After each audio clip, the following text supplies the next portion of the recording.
ایک دفعہ کا ذکر ہے، ایک غریب آدمی کو اپنا نیا مکان بنوانے کی فکر لاحق ہوئی۔ بال بچوں کا پیٹ کاٹ کر اور لوگوں سے قرض لے کر اس نے ایک نیا مکان بنوانا شروع کیا۔ دیواریں کھڑی ہو گئیں، دروازہ بن گیا، لیکن چھت بھرنے کے لیے غریب کے پاس پیسے نہ بچے۔ چنانچہ اس نے چھت کی جگہ ٹاٹ بچھا کر اس کے اوپر مٹی ڈال دی اور اپنے بیوی بچوں سمیت نئے مکان میں جا کر رہنے لگا۔ اس نے سوچا کہ برسات شروع ہونے تک چھت ٹھیک کروا لوں گا۔ اس محلے میں ایک چور رہتا تھا۔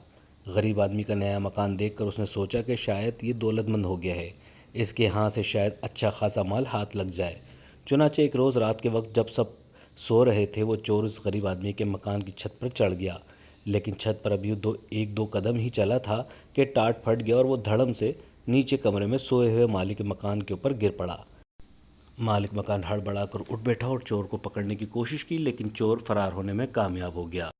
چور کو مالک مکان پر بڑا غصہ آیا کہ اس نے ایسی نقلی چھت کیوں بنائی۔ چنانچہ اگلے ہی دن وہ فریاد لے کر بادشاہ کے پاس پہنچا اور اس سے کہا، اے دانش مند بادشاہ، میں نے گھر میں چوری کرنا چاہی اور مکان کی چھت پر چڑھ گیا، لیکن چھت کی جگہ ٹاٹ بچھا ہوا تھا۔ میں نیچے گر گیا اور میری ٹانگیں ٹوٹتے ٹوٹتے رہ گئیں۔ عذرائے کرم آپ اس مالی مکان کو سزا دیں۔ بادشاہ نے مالی مکان کو پکڑ بلوایا اور اس سے پوچھا، کیا یہ بات سچ ہے؟ مالی مکان نے کہا، جی ہاں، بالکل یہ بات سچ ہے۔ بادشاہ نے کہا کہ پھر تو تمہیں ہم سزائے موت سناتے ہیں، اس کو پھانسی پر چڑھا دیا جائے۔ غریب مالک مکان بادشاہ کے قدموں پر گر پڑا اور کہا، بادشاہ عالم، مجھ کو کیوں پھانسی دی جائے؟ آخر سزا تو چور کو دی جانی چاہیے۔ بادشاہ نے کہا، چپ ہو جاؤ، مجھ کو نصیحت کرنے کی ضرورت نہیں۔ غریب مالی مکان نے دیکھا کہ اس طرح بادشاہ سے انصاف کی کوئی امید نہیں کی جا سکتی، لہٰذا اس نے بادشاہ سے کہا، بادشاہ عالم، میرا کیا قصور؟ قصور تو راج مستری کا ہے کہ اس نے ایسا ٹاٹ لگوایا۔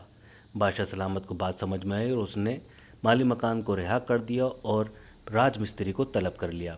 راج مستری کو پھانسی کے تختے پر لٹکانے کی تیاری ہوئی تو راج مستری نے کہا، جناب، میرا کیا قصور؟ قصور تو ٹاٹ بنانے والے کا ہے کہ اس نے اتنا ناکارہ ٹاٹ بنایا۔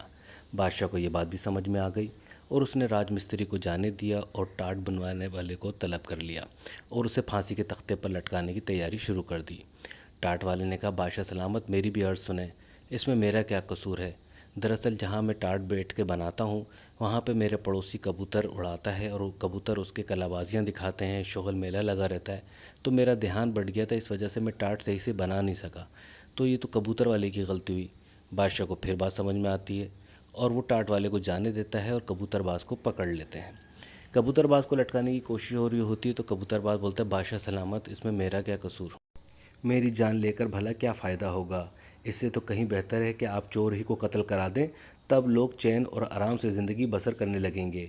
بادشاہ نے کہا، سارا قصور چور ہی کا ہے، اور اس نے حکم دیا چور کو پکڑ کر لایا جائے اور اس کو پھانسی پر چڑھایا جائے۔ جلاد فوراً چور کو پکڑ کر لائے اور اس کو پھانسی کے پھندے کے نیچے کھڑا کر دیا، لیکن معلوم ہوا کہ اس کا قد ضرورت سے زیادہ اونچا ہے، اس کے پاؤں کسی طرح زمین سے اوپر نہیں اٹھ رہے۔ بادشاہ کو اس کی اطلاع دی گئی تو اس نے جھنجھلا کر کہا، احمق کہیں کہ یہ چھوٹی سی بات بھی مجھ سے پوچھتے ہو؟ چور کا قد ذرا سا لمبا ہے تو تم کسی ایسے آدمی کو کیوں نہیں پکڑ لیتے جس کا قد ذرا سا نیچے ہو؟ جلاد دوڑتا ہوا نزدیک کے چوراہے پر گیا اور ایک چھوٹے قد کے آدمی کو پکڑ لایا اور اسے لٹکانے کی تیاریاں شروع ہو گئیں۔ چھوٹے قد کا آدمی کافی پریشان ہوا۔ بادشاہ بھی ٹہلتے ہوئے دیکھنے کے لیے آیا تو چھوٹے قد کے آدمی نے بادشاہ سے گڑ گڑا کر کہا، بادشاہ سلامت، مجھ غریب کو کیوں لٹکاتے ہیں؟ بادشاہ نے کہا، بھائی، جس چور کو سزا دینی تھی وہ کافی لمبا ہے اور اس کے پاؤں زمین سے نہیں اٹھ پا رہے، تمہارا قد مناسب ہے، اس لیے تمہیں لٹکا رہے ہیں۔ چھوٹے قد کے آدمی نے کہا، بادشاہ سلامت، چور کے پاؤں کے نیچے گڑھا کھود دیں تو آسانی سے اس کو پھانسی ہو جائے گی، برائے مہربانی میری جان چھوڑ دیں، میں بہت غریب آدمی ہوں۔ بادشاہ کو ایک بات پھر بات سمجھ میں آتی ہے، وہ کہتے ہیں، ہاں، یہ طریقہ اچھا ہے۔ سپاہی ایک دفعہ پھر چور کو پکڑ کر لاتے ہیں اور سولی پر لٹکانے کی تیاری کر رہے ہوتے ہیں۔ چور کے گلے میں پھندا ڈال کر چور کے پاؤں کے نیچے گڑھا کھودنے کی تیاری ہو رہی ہوتی ہے کہ چور زور زور سے چلانے لگتا ہے، جلدی کرو، جلدی کرو، مجھے دیر ہو رہی ہے۔ بادشاہ کو بڑا تعجب ہوتا ہے کہ ارے تو مرنے والا ہے، کیوں اتنا بہتاب ہو رہا ہے؟ چور نے جواب دیا، بادشاہ عالم، ابھی ابھی جنت کا بادشاہ مر گیا ہے اور اس کا تخت خالی ہے۔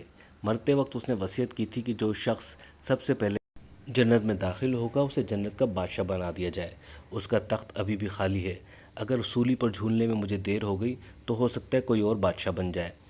بادشاہ کے دل میں لالچ اور حسد کی آگ بھڑک اٹھی، بھلا جنت کا بادشاہ بننا چھوٹی بات ہے؟ چنانچہ اس نے فوراً جلادوں کو حکم دیا، چور کو رہا کر دو اور مجھے پھانسی پر چڑھا دو۔ بادشاہ کے حکم کی تعمیل ہوئی، چنانچہ بیوقوف بادشاہ کو سولی پر چڑھا دیا گیا۔ بادشاہ کو سولی پر جھولتا دیکھ کر بادشاہ کے وہ قصیدہ گو مشیر جن کی وجہ سے اس کی بے وقوفیاں اپنی مثال آپ تھیں، عوام الناس میں یہ کہہ کر مشہور کرا دی گئیں کہ بادشاہ نے اپنی جان قربان کر کے ایک چور کو جنت کا بادشاہ بننے سے روک دیا ہے، اور اس کی عظمت و عقلمندی کے گن گانے کے لیے جگہ جگہ مجالس منعقد ہونے لگیں۔ چور اپنی حاضر دماغی پر دل ہی دل میں خوش ہو رہا تھا، جبکہ گھر کا مالک چور کو دیکھ کر خوفزدہ تھا اور اپنی ٹوٹی چھت کو تکتے ہوئے ایسے چور و بادشاہ سے پناہ مانگ رہا تھا۔ میرے ہم وطنوں کی بھی چھتیں پھٹی ہوئی ہیں، کیونکہ ان پر بھی ہمیشہ چور اور بے وقوف حکمران ہی مسلط رہتے ہیں۔